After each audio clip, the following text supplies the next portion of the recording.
Te damos la bienvenida a Legalizate, el podcast de Legal Mind Abogados, el espacio donde encontrarás información acerca de temas legales, técnicos, experiencias de éxito que serán de utilidad para tu emprendimiento, empresa o trabajo. Soy María Laura Escudero, abogada y socia fundadora de Legal Mind Abogados, y seré la guía en cada episodio para ir dialogando con nuestros invitados e invitadas, haciendo esas preguntas que a ti también te gustaría hacer. Así que, sin más preámbulos, comencemos.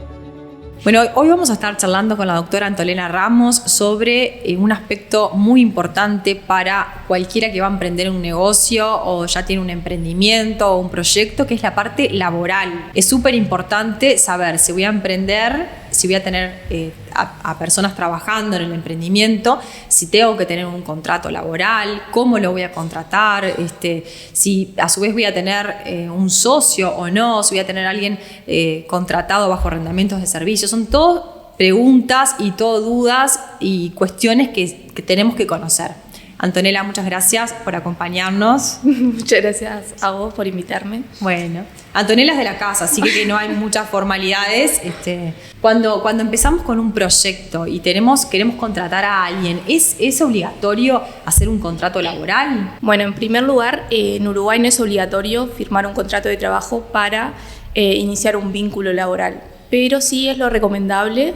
Incluso hoy en día las empresas optan por redactar un contrato de trabajo porque les brinda seguridad jurídica y también para protegerse legalmente, porque es un medio probatorio ante eventuales conflictos. Claro, sí, porque en el contrato laboral va establecido todo, va a estar todas las condiciones. ¿Qué establecemos en un contrato laboral? Bueno, vamos a tener la identificación de las partes. Es muy importante en el caso del trabajador el domicilio. Y en caso de que el trabajador se mude, por ejemplo, que notifique a la empresa el cambio de domicilio.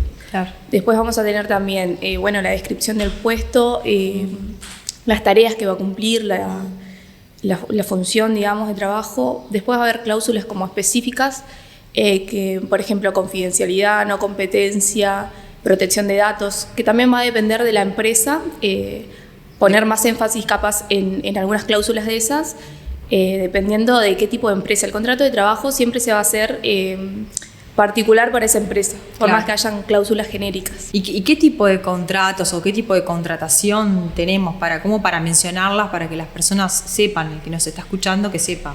Bueno, vamos a tener contratos de trabajo indefinido, que es cuando uno inicia la relación laboral y no sabe cuándo va a finalizar. Sí. Y después tenemos contratos de trabajo temporal o definido, que es, por ejemplo, los contratos a prueba, los contratos afrales o las suplencias. En este caso sí es importante que el contrato se dé por escrito.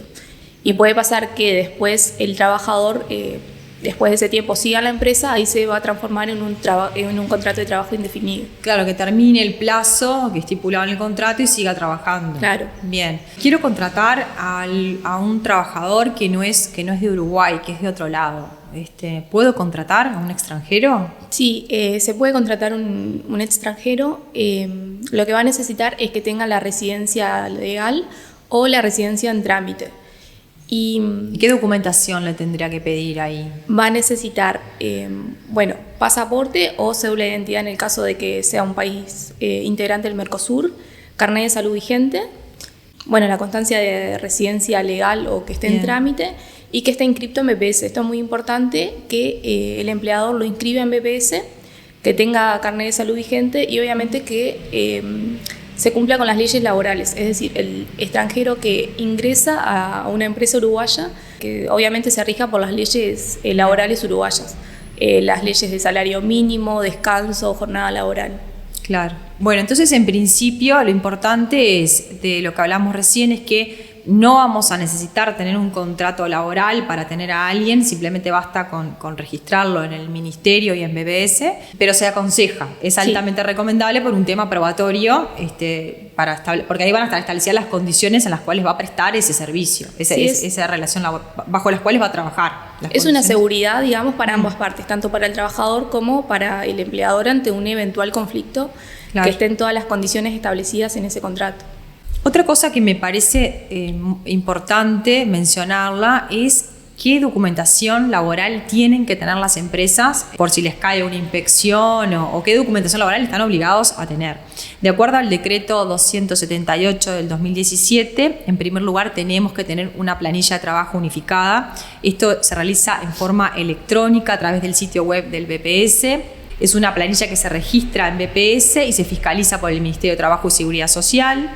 Y esta planilla tiene que tener determinados datos, tanto del empleador como del empleado. Por ejemplo, tiene que tener datos de la empresa como la razón social, el domicilio, el grupo y subgrupo, los titulares, el RUT y el número de BPS, fecha de inicio de la actividad, y tiene que tener datos del trabajador como nombre, cédula de identidad, fecha de nacimiento, categoría, grupo, modalidad en la cual va a trabajar, forma de remuneración de cada trabajador, y es fundamental registrar cualquier cambio que se haga que ocurra respecto a eso en los 15 días.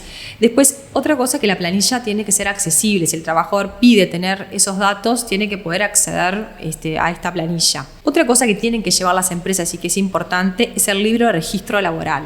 El libro de registro laboral es obligatorio para todos los empleadores del sector privado, excepto para aquellos que no tengan personal dependiente o para los empleadores del servicio doméstico. Los empleadores tienen que tener un libro de registro laboral por cada establecimiento, y este registro laboral se va a tramitar vía web con el usuario gu.ui. Lo tramita la empresa en el Ministerio de Trabajo y Seguridad Social, se compra el libro, en el primer folio se anotan los datos de la empresa, estos datos que mencionamos antes. Luego, una vez que se completen todos los folios, se va a tener que adquirir otro libro nuevo. ¿Y qué se anota en este libro? Todas las modificaciones que haya, por ejemplo, cuando hay régimen rotativo de jornadas y descansos, se va a tener que anotar todo eso en el libro. Después se van a anotar las licencias, los listados de licencias, la fecha de inicio, la fecha de finalización de la licencia. También se va a anotar si existe fraccionamiento, convenio de fraccionamiento de licencias, se va a anotar las fechas del convenio y se va a adjuntar ahí el convenio, accidentes de trabajo también, horas extras, cambios de horario, creo que ya lo mencioné. Todo eso va a ir anotado en este libro, y este libro es el que el inspector del Ministerio de Trabajo y Seguridad Social te va a pedir en caso de inspección, y también va a anotar ahí cualquier observación que tenga durante esa inspección. Después, otra cosa que es importante tener es los recibos de sueldo. Los recibos de sueldo pueden ser expedidos en forma electrónica si cumplen con determinadas condiciones, y es importante que sepamos que estos recibos de sueldo los vamos a tener que guardar por el periodo de 5 años. Vamos a tener que tener a su vez una planilla de control de trabajo en aquellos casos donde las empresas tengan empleados afiliados a determinadas cajas profesionales, como por ejemplo la caja notarial. Eso es como la documentación laboral básica que tiene que tener toda empresa, pero a su vez hay cuestiones que tienen que saber, como por ejemplo que todos los trabajadores tienen que tener un carnet de salud, y la empresa tiene que ejercer ese control.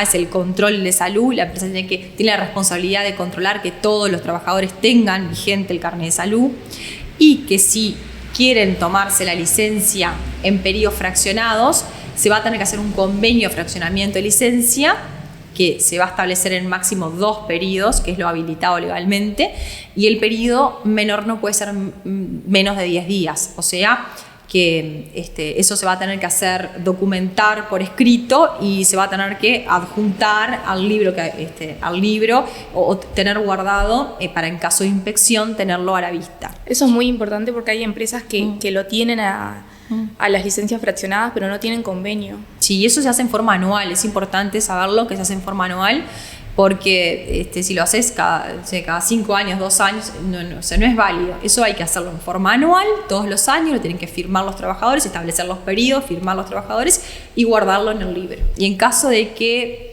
por ejemplo, no encontremos el libro o nos falte alguno de estos documentos laborales que son importantes, hay que hacer la denuncia por extravío y volverlo a solicitar por la web o en forma personal. Otra cosa que me parece importante también ya mencionarla, ya que estamos hablando de la documentación laboral que tienen que tener las empresas, es en caso de, por ejemplo, yo empresa principal, subcontrato o contrato a otra empresa tercerizada para, por ejemplo, servicios de vigilancia o limpieza.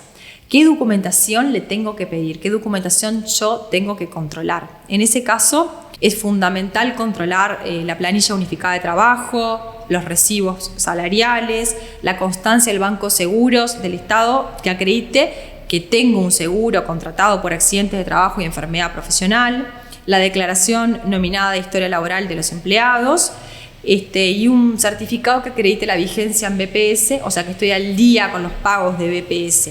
Es importante controlar estas cosas, obviamente que va a depender del caso concreto, del tipo de empresa, porque quizás tenga que controlar otras cosas más.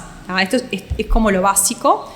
A su vez voy a tener que ver el convenio colectivo aplicable y el laudo de consejo de salarios, para ver que se esté cumpliendo con todo.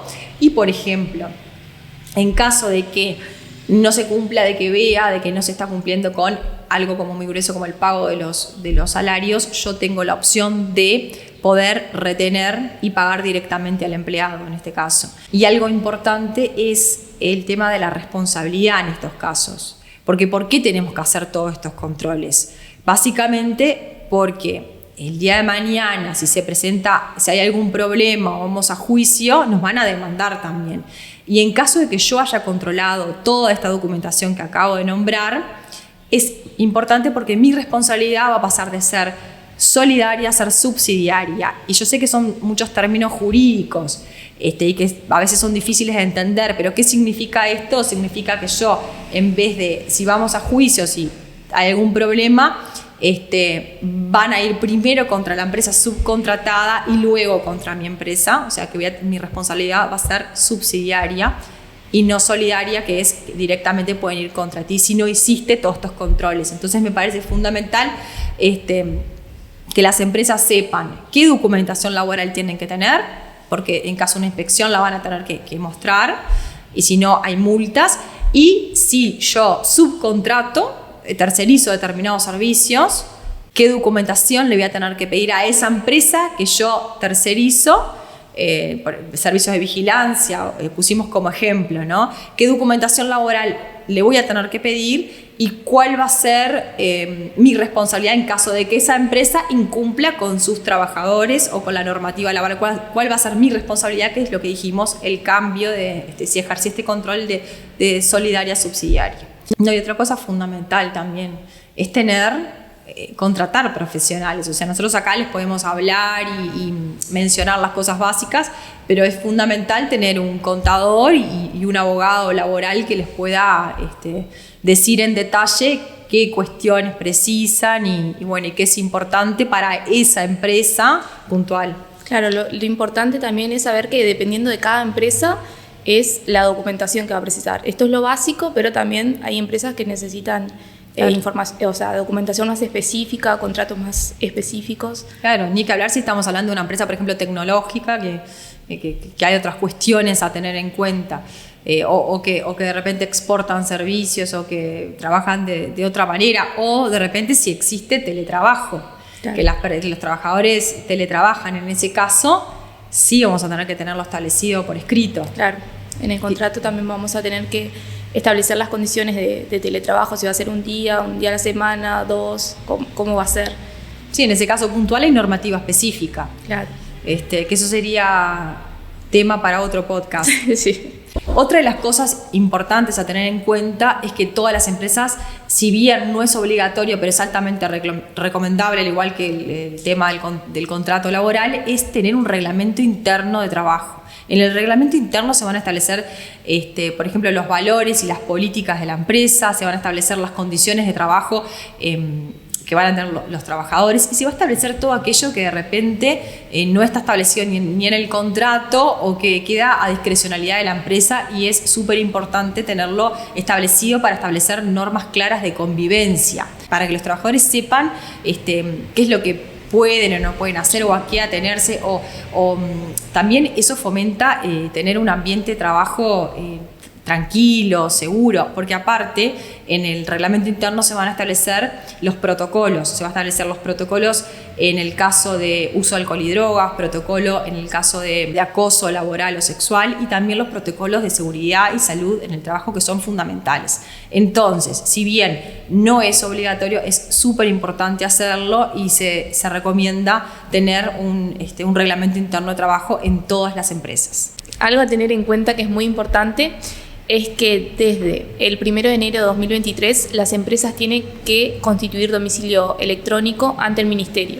Es un trámite que se realiza online, aunque el Ministerio puede pedir que se presente de forma física la documentación que requiera. Es muy importante porque el Ministerio va a hacer todas las notificaciones en esa casilla.